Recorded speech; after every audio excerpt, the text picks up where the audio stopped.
Hey everybody, it's Boardman21 and today's build is going to be the Forge Guard using Smelter's Wrath and Rebuke.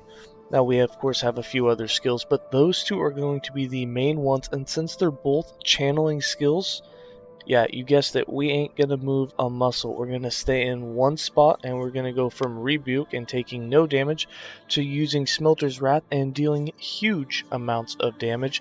It's one of the hardest hitting skills in the game, excluding Death Wave, just don't include that in here at all. But it can hit just as hard as Glacier, Meteor, and any of the other hard-hitting skills like Erasing Blow or Earthquake now that we've recently found. We're doing up to 20k crits on the mobs, much higher than that on like birds and stuff, but mobs that have armor and protections we can hit for about 20k max if you time everything right, meaning you use a potion before it goes off, which is really simple to do. You use Rebuke, you take a bunch of damage, you wait about 1 second, and then you use Smelter's Wrath, which charges for 2 seconds and then goes off. And before it goes off, you want to use a potion, and you want to make sure that 3 seconds has passed between the time it's going to go off and the time that you ended Rebuke. And the reason why is because in between that 3 seconds, you have some passives that give you a huge increased amount of damage done every 3 seconds. And since you'll be doing an attack once every 3 seconds, you're going to want that much time in between them so that you take full advantage of those, and those matched up with a potion is why it hits so hard. Anyways, it's not like the funnest play style because it's really only good for the arena. You can use it in the Monolith Fate and basically just, run all the way to the end and then just sit there and kill the boss. And in the arena, you basically just sit in the middle and just spawn camp and wait for everything to come to you, and you just kill it. And for bosses like ants and fire golems that take a little while, you just keep switching right back and forth between Rebuke and Smelter's Wrath, and eventually they'll die. So it can be kind of boring. It does hit hard enough to where it doesn't usually take forever, but if you encounter a mob that has regeneration of life, it can be a little bit longer of a fight. But you're so tanky that as you sit there, you just don't take any damage, and Rebuke's 75% damage reduction is huge. You also have Juggernaut stance going on. So overall, you're super tanky, and you do alright damage. But this is just a different way to play the Forge Guard at the moment. With that, let's go ahead and get into the skills. For skills, we're going to be running Volatile Reversal, Devouring Orb, Ring of Shields, Rebuke, and Smelter's Wrath.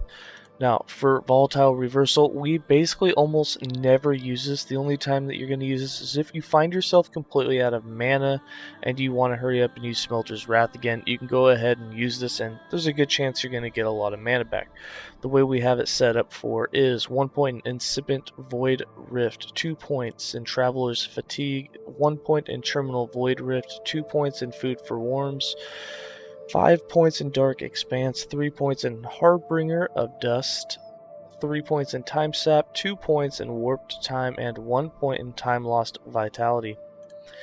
For Devouring Orb, you're going to cast this once every about 15 seconds or whenever you notice that it's disappeared. We do not need to make it follow us, so no point in Dark Moon since we will always be standing in the same spot.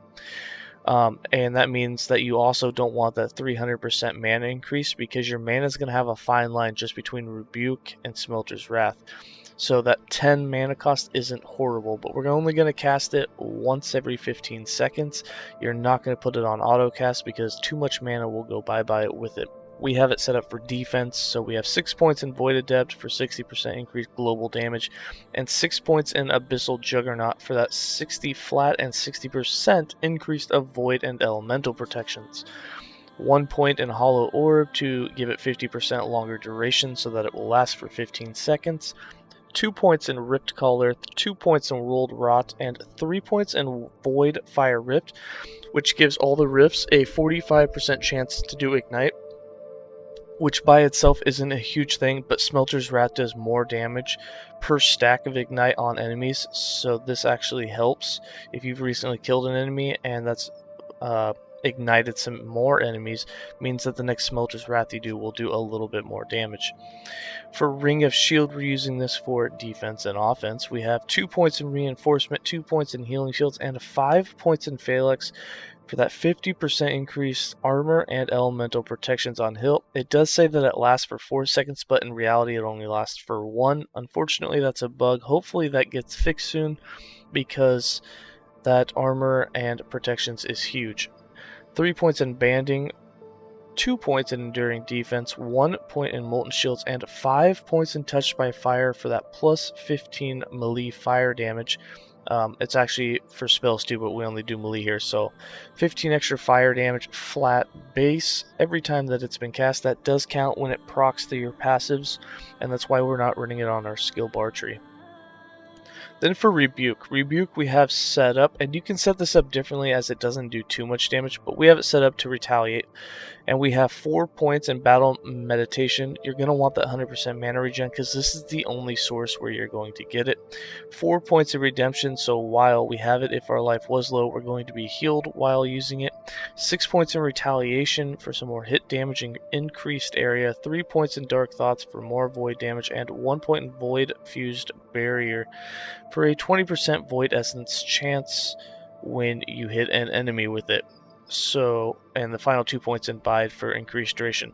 So when you use Rebuke, you're going to have Rebuke, you're going to channel it for a couple seconds, you're going to take no damage while you're using this. The damage reduction is ridiculous, and not to mention that also stacks with the fact that you'll be healed at the same time. So you're going to have full life when you come out of Rebuke, you're not going to take any damage, and it's going to hit a bunch of enemies around you, and hopefully you can get the maximum 3 void essences, which is going to increase your void and your melee damage by 45%, which is really nice. It'll let you do a little extra damage with Smelter's Wrath.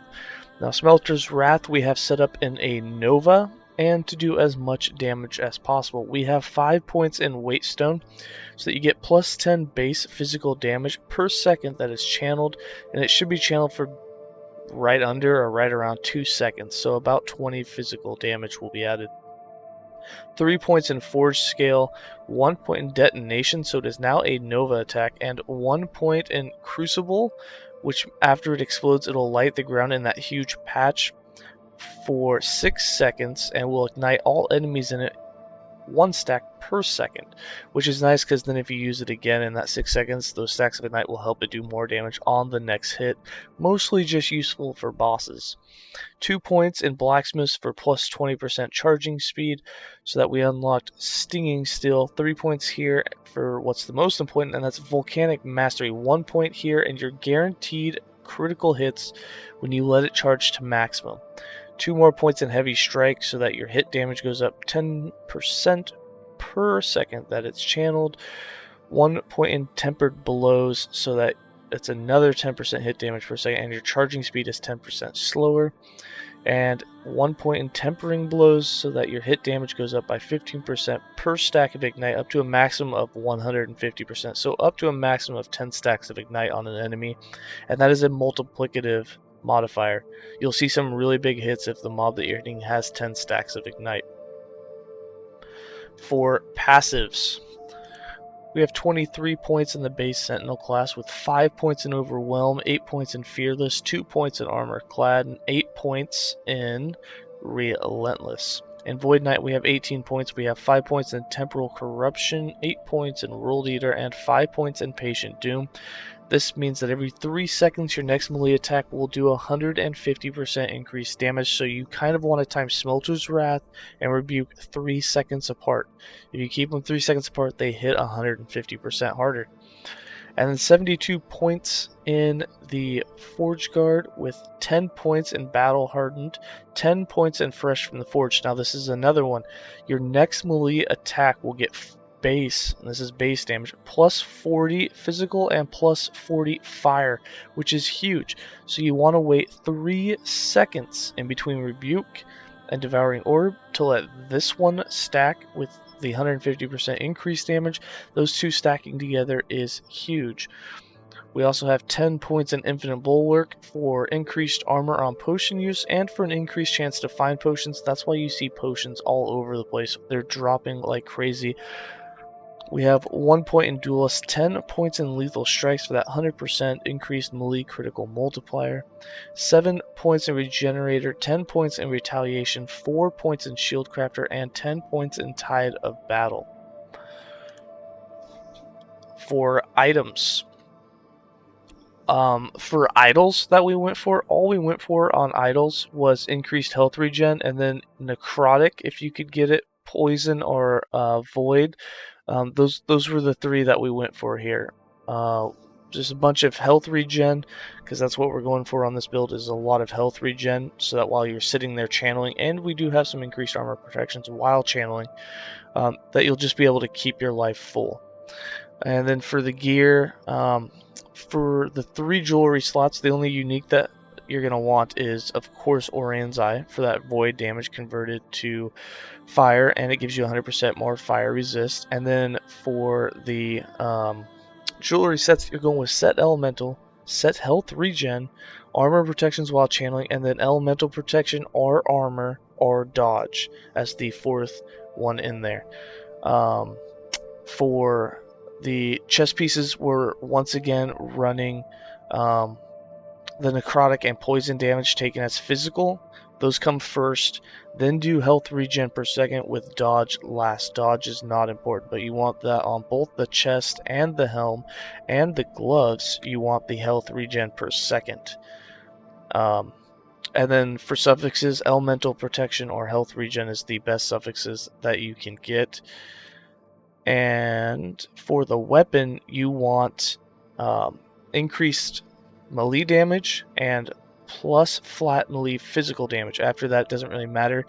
The health on hit on melee hit, we were doing that because we were running Warpath. You don't need that anymore. However, when you use Smelter's Wrath and it counts as melee and you hit all the enemies in the huge trigger, you're instantly back to full life. Of course, it's doing so much damage, and with the leech you have, you'd be back to full life either way. You don't really need the health on melee hit. You could just do a protection. Either fire or armor would be the best choices. And that's it. Before I give you guys some gameplay, I'm going to go over how you run this real quick. So it's super simple. You don't need to use time reversal. You obviously have your stance going. The Ring of Shields is going to be activated upon you being hit. There's a 4% chance every time. And all you're going to do is sit here and you're just going to Rebuke, which is going to make sure your mana's full. It's going to do its thing, and then you're just going to use Smelter's Wrath, and right before it goes off, or about halfway between it going off, pop a potion. You want that 300% increased damage, so you're just going to take it, pop a potion, go back to Rebuke, and you can see that your mana's full, and then every 15 seconds, just make sure that you're throwing out your little Devouring Orb for that little bit of increased damage. And you can see your mana is going to stay full. You're not going to have problems with this.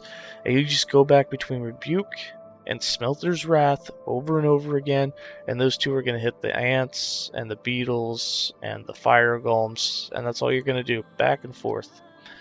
And with that, I'm going to go ahead and give you guys some gameplay.